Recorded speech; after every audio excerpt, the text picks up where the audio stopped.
Knights at the Round Table, a round-table discussion on speculative fiction books and film.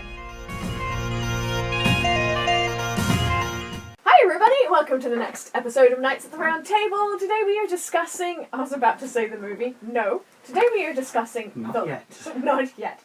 The book The Reluctant Barbarian by John Haas. And I'm sitting at the table with Eric and with Marjolaine.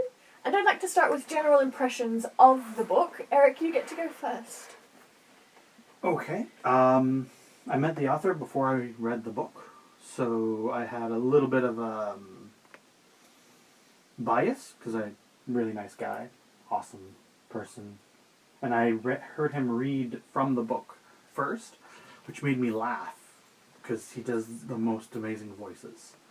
And then I read the book, and I heard the entire thing in his voice, and had a very, very hard time divorcing the main character from him, because they are not the same person at all, especially not physically. Mm-hmm. The book surprised me multiple times in good ways, which is always nice. Yes. Especially with books that have a twist. Yes. Like this one. Marjolaine? I heard about this book for the first time when John came to CanCon to pitch at Renaissance. We loved the pitch, obviously. We published it. It's right there. And I really liked it from the first day. I thought it was a hilarious premise.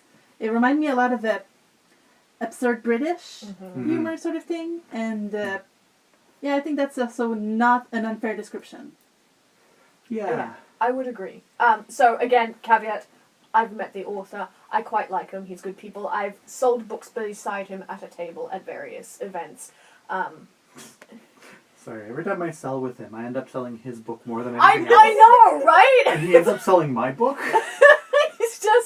He's really good people, and you're right, it was really hard to divorce the book from the person. Mm-hmm. That said, you don't have to know John at all to find this book very amusing.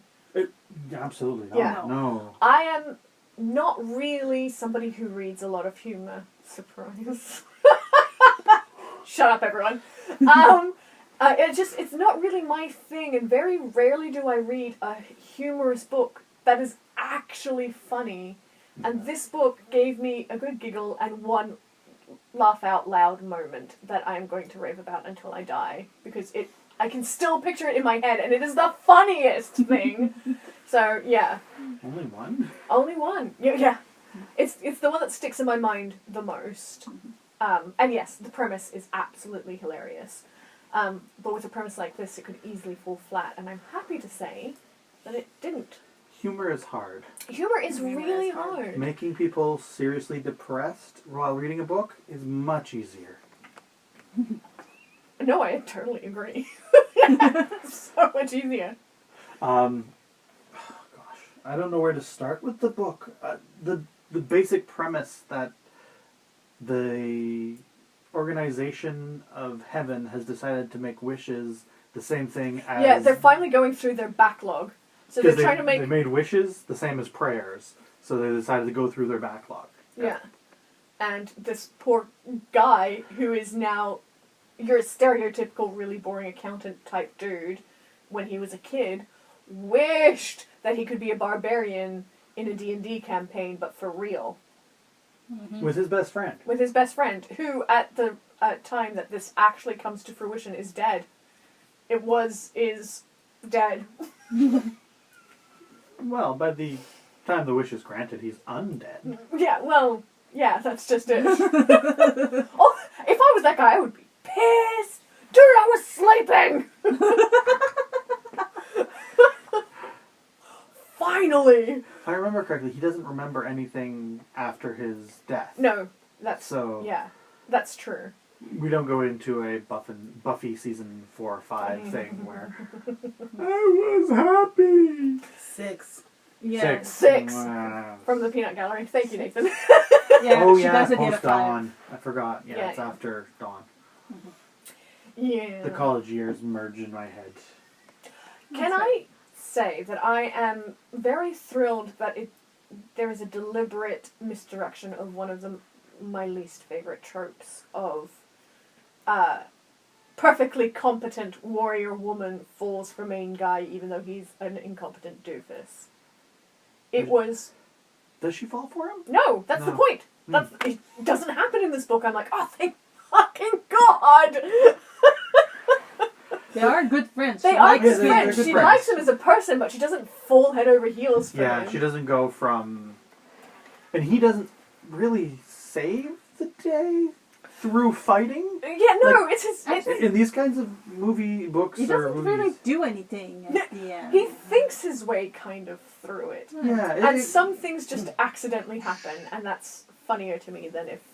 But it's never contrived. Like, No, it doesn't feel if you think of contrived. something like the Lego movie, suddenly at the end of the movie he's super competent, and you're like, but what? Why? Yeah, that's another trope I hate, is person who's never picked up a weapon goes through 3 weeks of training and then is suddenly superior to people who've been handling weapons Yeah. their entire lives. So Aw. she's the fighter, she does the fighting. Yeah. He's the accountant or He's a fraud. process management Yeah, Process specialist. management. Process specialist. management specialist. He's all about the processes. And another scene in this book that gave me a good giggle is when they're going through the gates of the city and the guy at the gate is just grumbling about how nothing's working like it should, and then Arthur is all like, man, you gotta fix your process. I'm like, yeah! That's pretty funny. And it's true. It's the way that people think is through their specialty, right? Right, yeah. Mhm. I see layouts everywhere. Oh, God. I see layouts.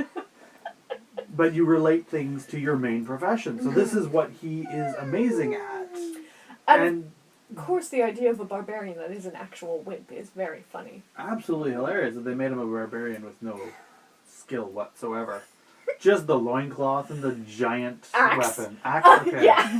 I couldn't remember. So the scene that is the one that makes me laugh hysterically is when he's trying to get his axe, and he can't reach it over his back, so he just ends up spinning around in a circle with his arm over his back trying to get his axe. That scene was so vivid in my imagination that even now, thinking about it, I just want to giggle. It is such a funny scene to me. Also accurate, because generally speaking, your axe would be at your side like any other weapon. Drawing over the shoulder is almost impossible. Unless you've got a quick release clasp, which would then happen all the time. It's completely impractical for quick releasing. Particularly, like, huge weapons. Like, is his axe a lockable? I can't remember if it is. Lockable has a shorter handle, so maybe that would work. But for things like swords and stuff, an over-the-shoulder draw is near impossible. I pictured him carrying a 6-foot Yeah, giant like a proper, dwarven like, style battle axe, right? D&D cover. Yeah, exactly. Yeah. Well, which is what this is, essentially. It's D&D made real. Okay, you don't actually see his axe. Because it's on Just the his back. handle. No, he's holding the handle. He's holding he the can't handle. pick it up. He can barely lift it. Oh, he can barely lift it, yeah, okay. Yeah, anyway, that one scene, even now, just makes me laugh hysterically. Every time I just see this huge man can't get his weapon, just spinning around in a circle like a dog chasing his tail. Love it.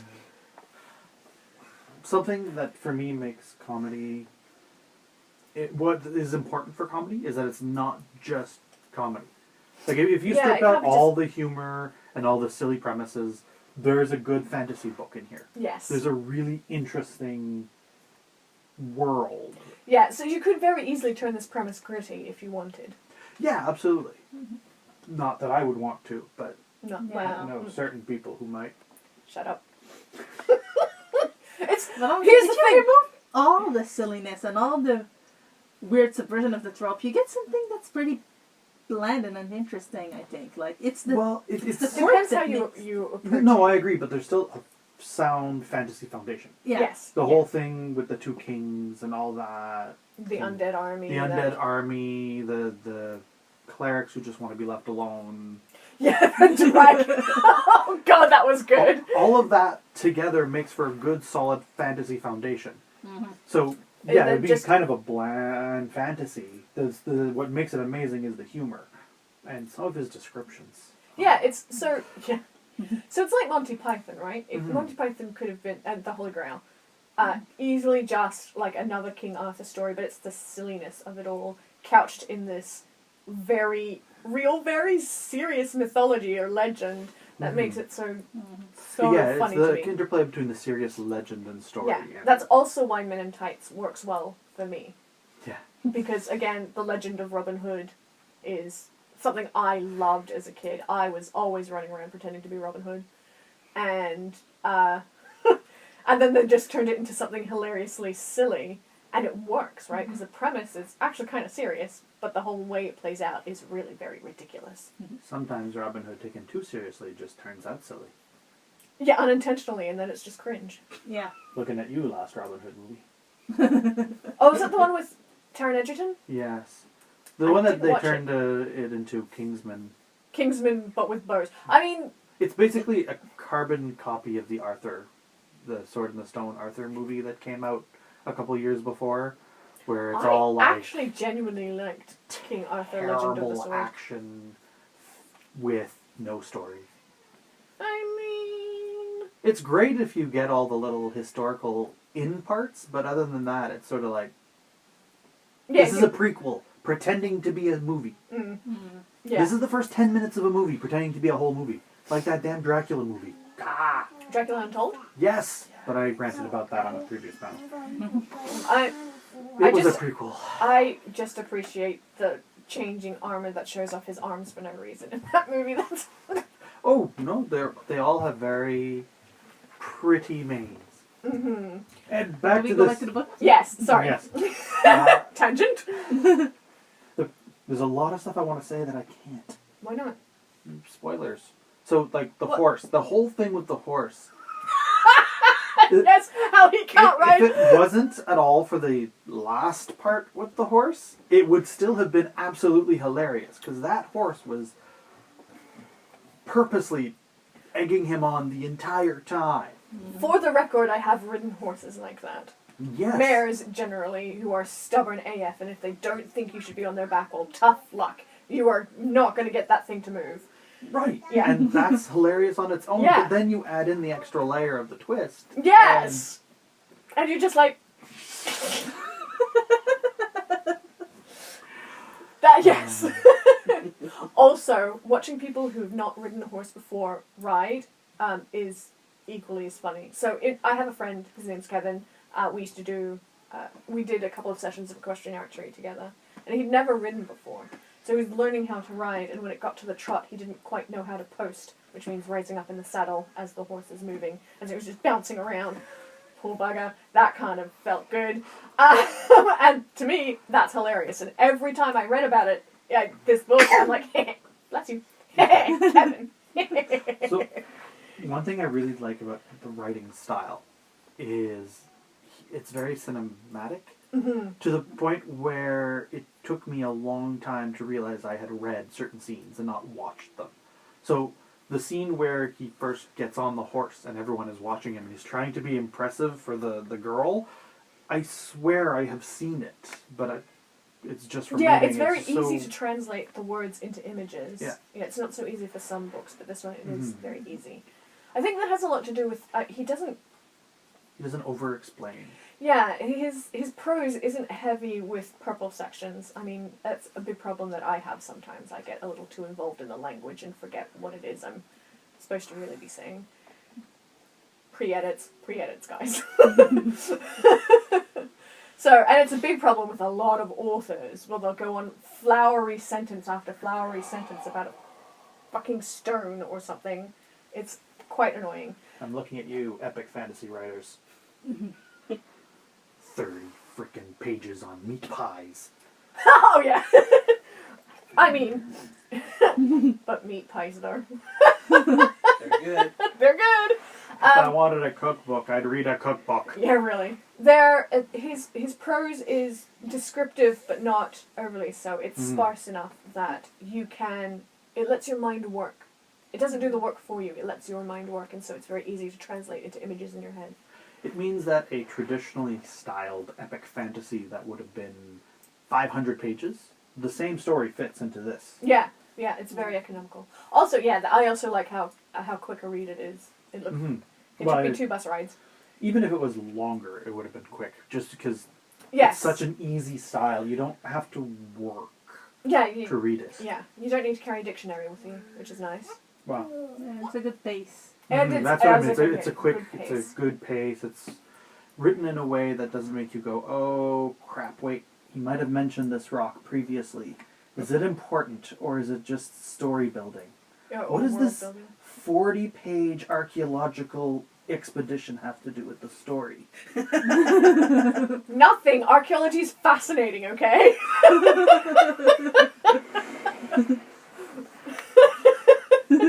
It's a possible Sorry, I'm staring side quest. at Erickson's book right now. I reread that section 4 times thinking it would be important. No, it's just It part had of the nothing world. to do with the story. No, it's just part of the world. Chekhov's pottery. And strangely enough, that's one of my favourite scenes from that book.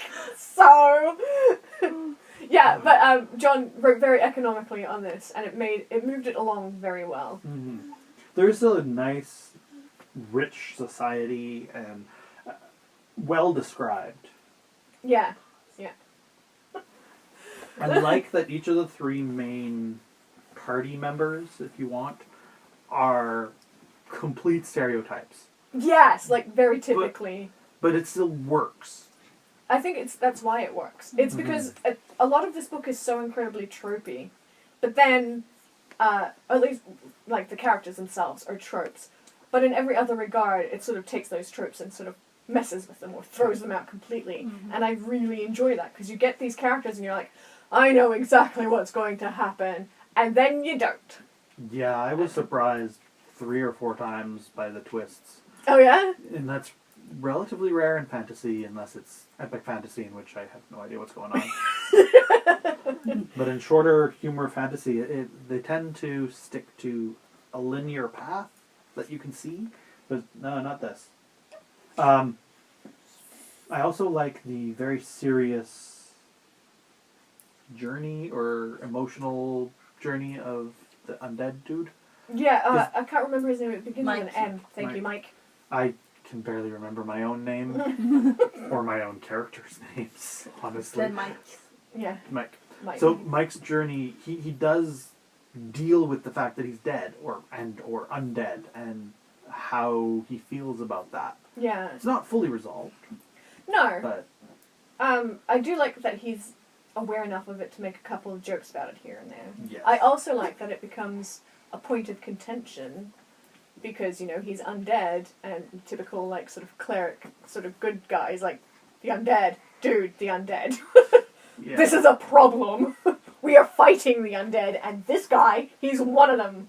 And I like that the paladin lady, I'm so Valeria. sorry. Valeria. I remember her Terrible at name. names. Accepts him in the end. Yeah, right? Like, it's a point of contention, and then... You're not For undead. God's You're magic. Mike. Yeah, you're not undead, you're Mike. If we just ignore the part God's that you're magic wounded. doesn't work Yeah. on him too, so it's a whatever. Okay. God doesn't allow the undead to survive. I use my God's magic to kill to destroy the undead. I use my God magic on you. You don't get destroyed. Therefore, you are not So undead. God wants you alive. Logically! Yeah. Well, logical for the world. I mean, Oh, yeah, logical for a world where you're ripped away from your perfectly acceptable job and life that you're perfectly fine with and thrust into a loincloth in the middle of a very desperate situation. It makes complete sense. If God wanted him dead, I mean, yeah, I guess. she would be able to kill him with her magic. Yeah, I guess. Yeah. I really like the angel, too. How the angel was just like, it's not my problem you don't want this anymore, you wished for it, so here you go. So Yeah, bureaucratic. I'm so They bureaucratic! told us to meet. Okay, I work in government, Oh, God, so I'm so I sorry. understand that feeling of, wait, what? Why are we doing this? Yeah. Oh, because that's what we've always done? Question mark? It needs to... What? Yeah. Yeah. None of this makes sense. This is what happens when too many people who don't know what's going on make the decisions. Mm-hmm. Yeah. Yes. Real question. Was there anything that you wished for when you were younger that you would be horrified to find yourself in now? Like, fulfilled. Is there any wish you made that you'd find yourself horrified to be fulfilled?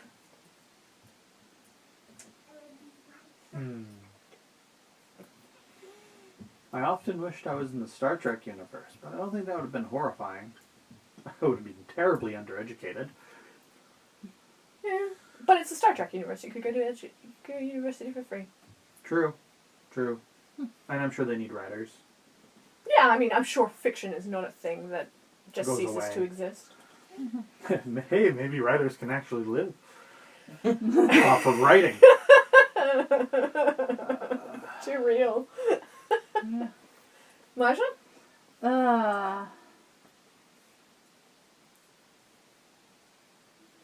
Nothing I can... Mention on tape. No, Gauntlet has been thrown! I've been stabbed by a bird.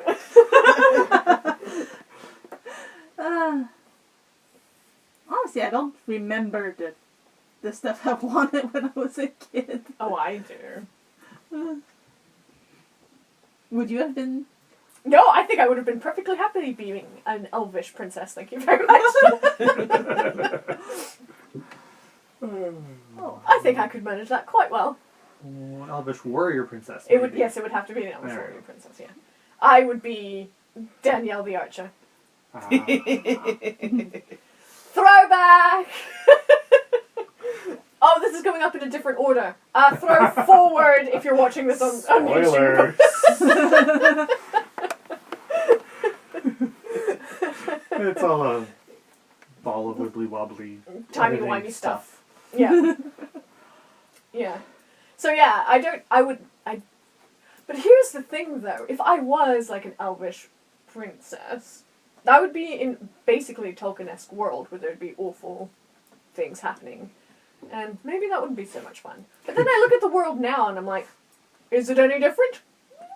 Well, if it wasn't also if it wasn't a Tolkien-ish like world, Tolkien wrote like 5 female characters in his entire body of work. Yeah, but you know they exist. I just Yeah. wouldn't have made it to the page. I'm fine with that. Okay. Or I don't need to maybe be famous. The wish would carve out a small part of North America. That would be your kingdom, and you would rule that, and just randomly attack the rest of the world. Yeah, that's horseback with magic and pointy ears. That's exactly what's going to happen. I would be in North America and I just randomly attack people. Oh, look, a car! Are they fantasy carrying version treasure? The fantasy version of your last book. Published. You know, the aliens land in North America. Have to land, come visit. We attack them. They land in North Oh, America. Skylark? Yeah, it'd be the opposite It of would be- that, yeah. but with fantasy. But with fantasy, because I just randomly show up. I become like one of those ghost stories that you hear about, like, don't drive down the 416 at 9 o'clock at night. You'll come across the wood elf queen. She'll steal your things. Riding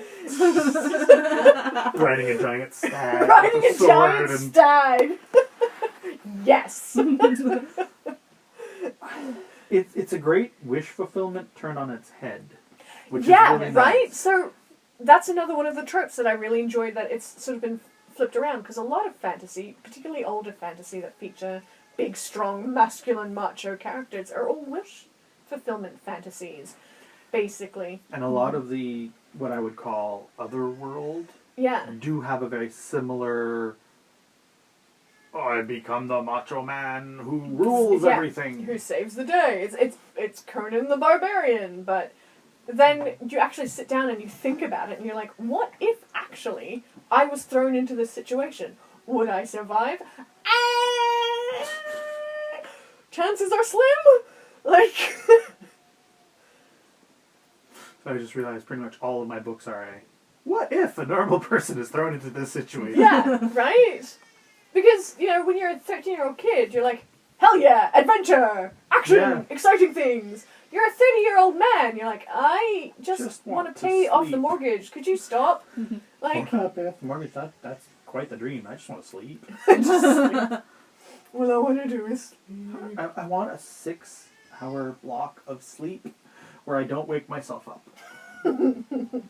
Oh, I'm a very heavy sleeper, so I'm okay with this. I rarely Getting up sleep is more the than issue. 2 hours straight. I'm Aw. so sorry. I have to pee, That's or awful. I wish I could blame the baby, but no, the baby sleeps better than I do. I just have cats to worry about. Yeah, I'm sure they sleep better than I do too. Yes, they do. Yes, they do. This is a good time. I'm Isn't looking forward to the sequel.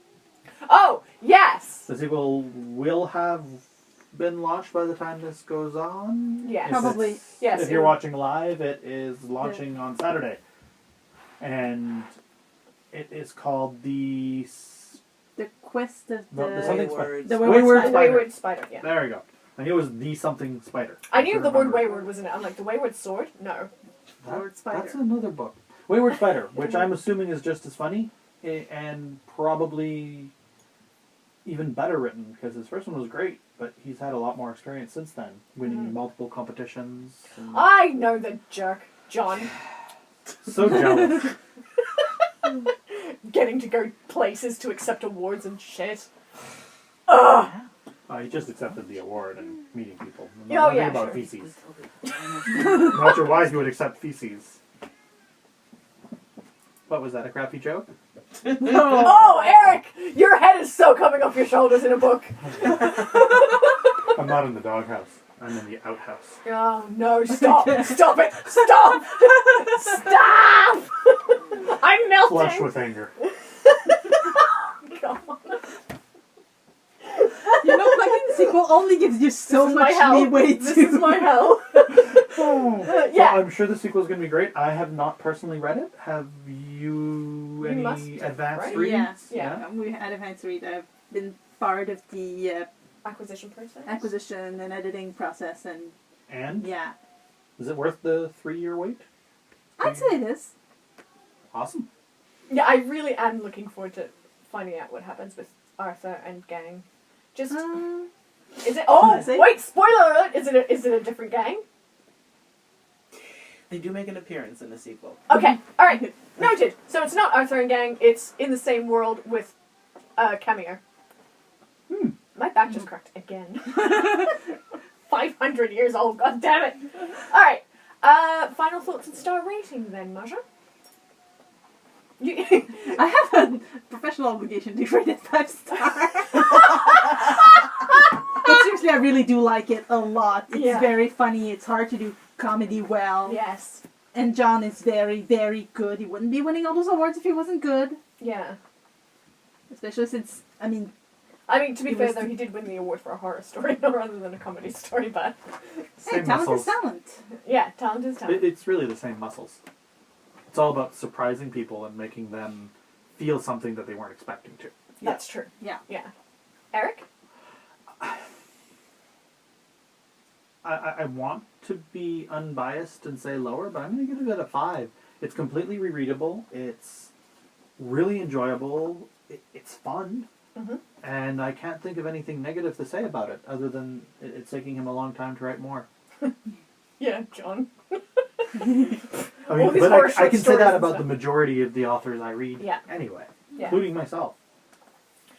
So for myself, it's a 4, again, because reading humor is not sort of in...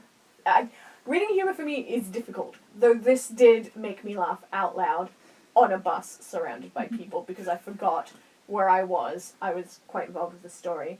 And yeah, I really love how it takes these tropes and you think you know how it's going to go, and then it just turns the whole thing on its head.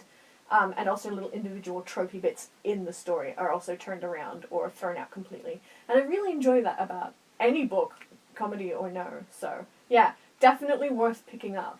I'm glad I have my copy and I will be buying the second. So pro tip for all you authors out there, if you want a 5-star from Sonia, make her cry. Yes. Yes.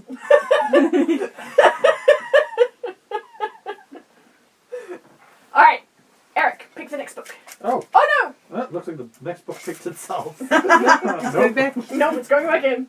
Oh, I'm going to pick I the live same in- one anyway. I live in terror that it's... Something by Jack Campbell, Dragons of Door Castle. Door Castle. Arjun and I are Title? definitely on this panel. Yes. Is this the Campbell of the Campbell Awards? Or- No. No, Okay. he writes a lot of sci-fi. This is a rare fantasy bit. Cool. Okay. And his So- name is Henry something. Completely. Oh, Campbell so is Jack Campbell Okay. is his nom de a pen plume. name, yeah. Yeah. Ah. So Dragons of Door Castle will be the next book we will be talking about next month's stream. Do read along with us, and then you can leave us comments. We do break halfway through in our streams to read any comments that come up, and yeah. If you have any thoughts about The Reluctant Barbarian, or even like fantasy comedy as a whole, tell me how wrong I am in the comments below, but if you're a dick about it, I'll just ignore you. Thanks very much, bye! Bye. Oh yeah, like and subscribe and all of that stuff. Follow us on Twitch. Subscribe to us on YouTube. Twitter, Facebook, Goodreads. There's a Goodreads group, isn't there? Yes, I have not updated that in a while. We have a Goodreads group, guys.